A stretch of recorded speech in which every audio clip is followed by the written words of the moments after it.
Today we're going to look at some of the best YouTube channels for learning European Portuguese, and at the end we'll look at how to fit these resources into a method and routine that will help you on your way to learning the language. The YouTube channels we're going to be looking at are specifically about learning European Portuguese. They're therefore great for actively learning the language and noting down new phrases, checking grammar points, that sort of thing. But you can obviously use them for immersion as well, as they are spoken in the language. We'll look at Portuguese YouTube channels purely for immersion in future videos. These will be divided into various topics so that you can find channels for areas that interest you, and the links are in the description below. You'll also find links to immersion resources for Brazilian Portuguese. The channels we're going to look at today aren't listed in any particular order. They're all really good resources created by fantastic teachers and creators. As ever, this isn't an exhaustive list. There'll be other great channels out there, or there certainly will be as time passes after making this video. I'll be sure to add any new channels I come across to the description below.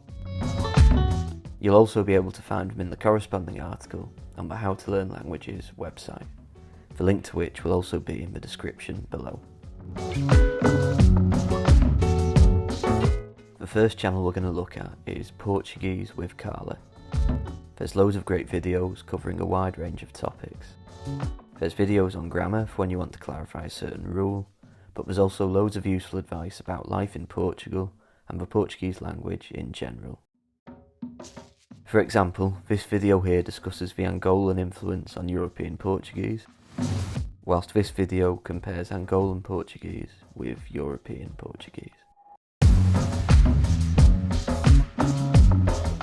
One of the main aims of How to Learn Languages is to make learning a language possible for anyone, regardless of budget or experience.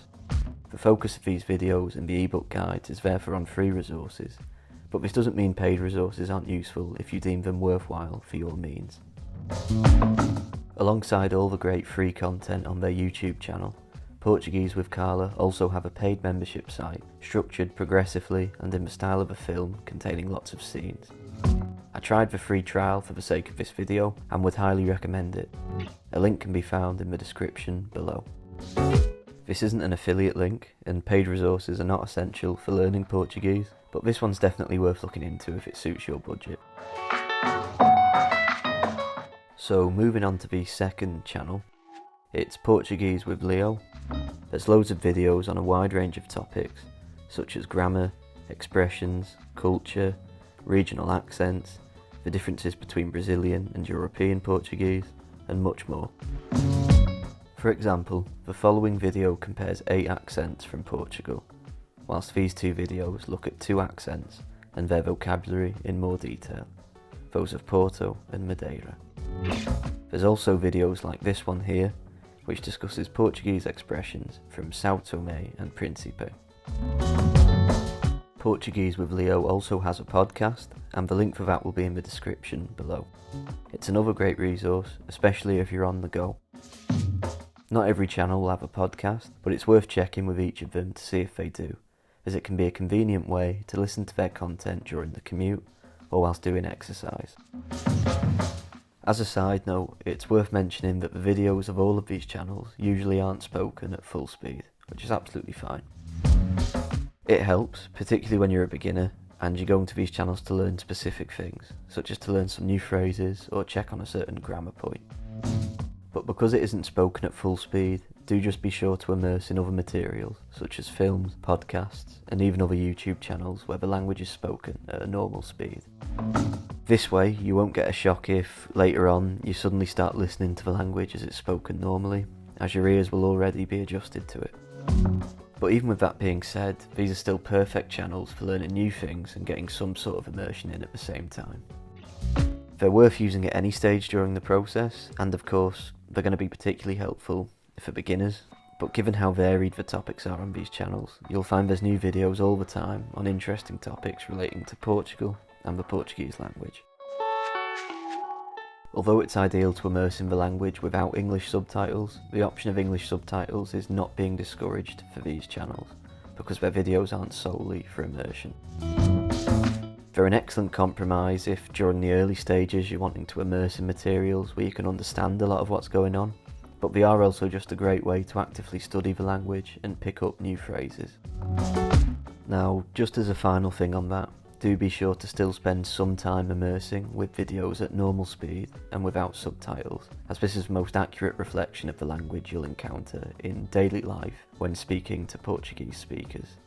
And it's just very important for the learning process in general. The more we listen to a language, the more our brain becomes familiar with the sound patterns of that language. There's a book by Albert Costa called The Bilingual Brain, and in that he mentions some research that was done with babies who were either in the first few months or certainly within the first year of their lives.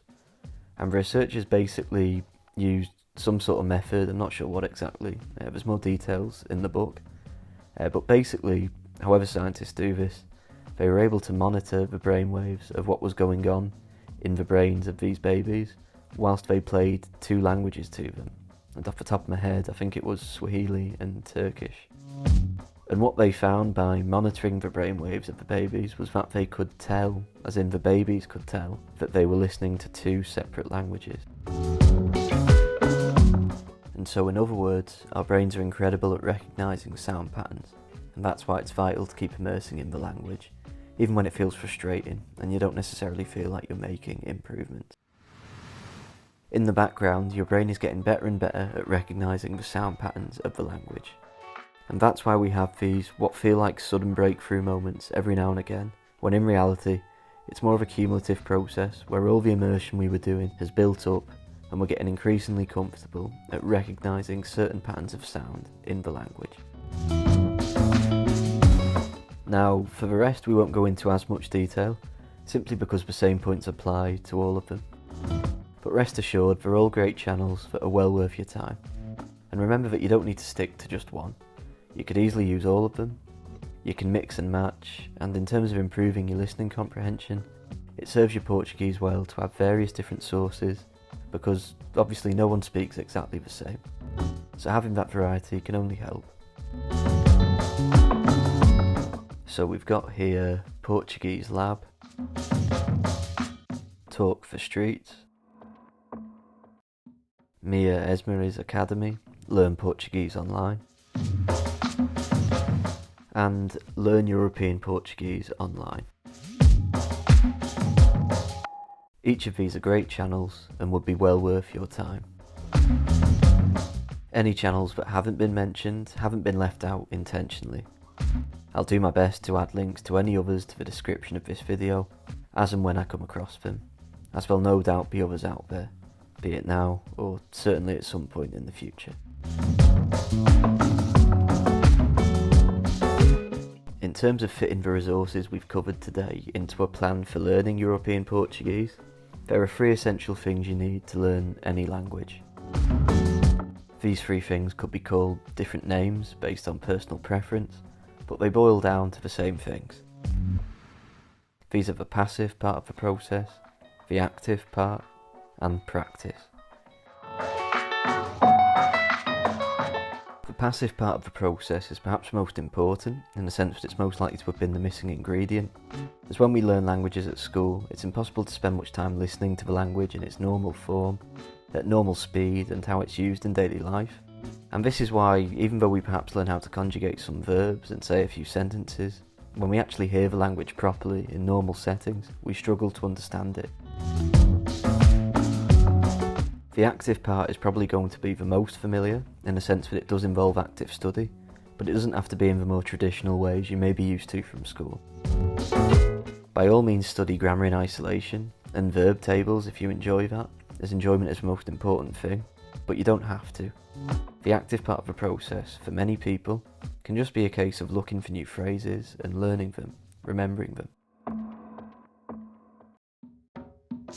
Practice is just about having conversations, whether they're typed or spoken, with native speakers of that language, or people who speak that language to the level of a first language.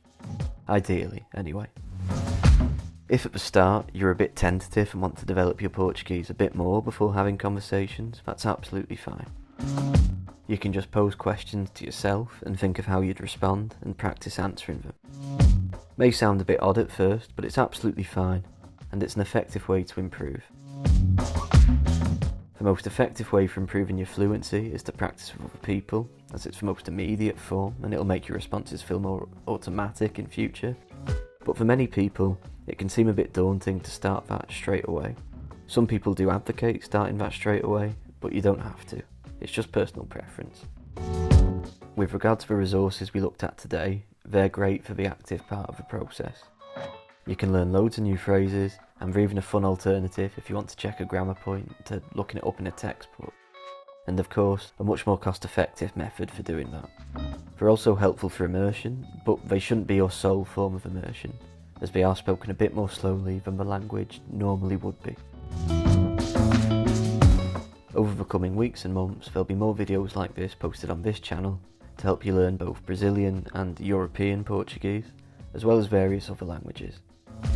If you'd like to look at some other free resources on the website, there's a resources section, and that gets added to weekly. There's general advice on language learning, and there's a tab specifically for Portuguese resources. This focuses particularly on films you can watch to help improve your Portuguese, and each of these has links to relevant videos and articles that will add context to the film you've watched. Adding this context helps you to remember the phrases you've come across, and it just makes the whole process more enjoyable. If you'd like more detail on how to learn Portuguese, whether that's Brazilian Portuguese or European Portuguese, there's a How to Learn Languages guide, How to Learn Portuguese. Most of the resources in the book are centred on Brazilian Portuguese, but there are resources in there for European Portuguese as well. Focusing on either takes you a long way towards fluency in the other. It's just a case of getting used to the form you didn't focus on, in terms of some differences in grammar, vocabulary, and pronunciation. The guide goes into lots more detail, and it's a way for you to have everything you need in one place, with links to useful free resources and a plan laid out for you. There's also a detailed section on the history of the Portuguese language. Thanks for watching this video, I hope you found it helpful, and see you next time.